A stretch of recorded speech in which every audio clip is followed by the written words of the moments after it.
Most of us carry on a running internal dialogue at all times.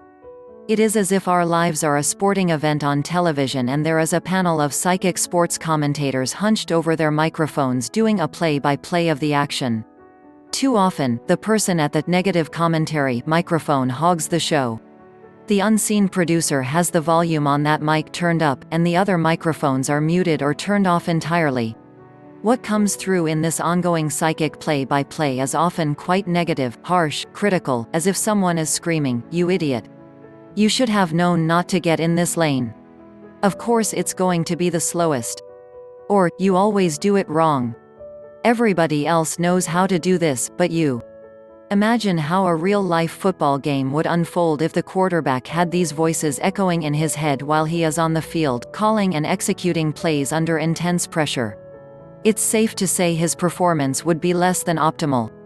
The same is true for us, as we listen to negative or doubting or critical or pessimistic voices in our heads. This speech probably won't go well.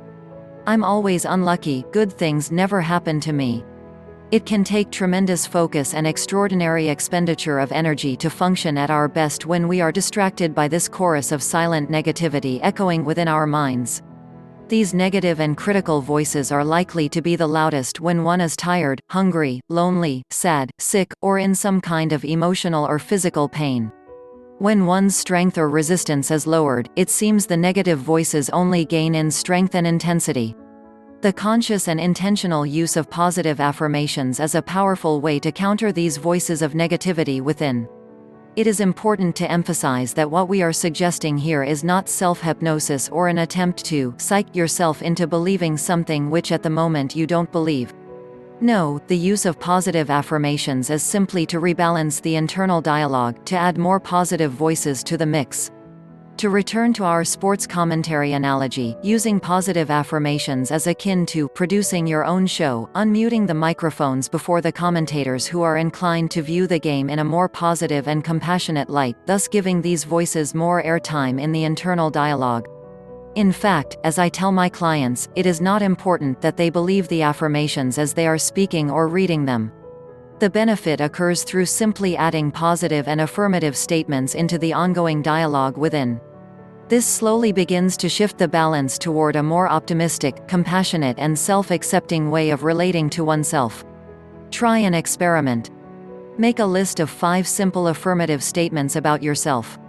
Go through the list and edit out any negative, ambivalent or pessimistic language until the statements are unequivocally positive. Examples.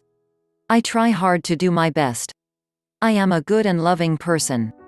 When I am angry or upset, I am only responding out of my hurt and my confusion. I am learning more each day about how to make the most of my life. I am loved and accepted by those who truly know me. Read through your list 4 or 5 times a day, for a week.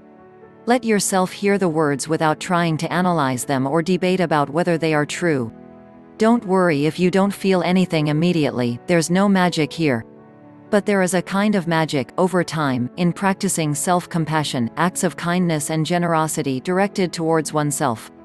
The world can be a hard place. Do we really need to make things more difficult for ourselves?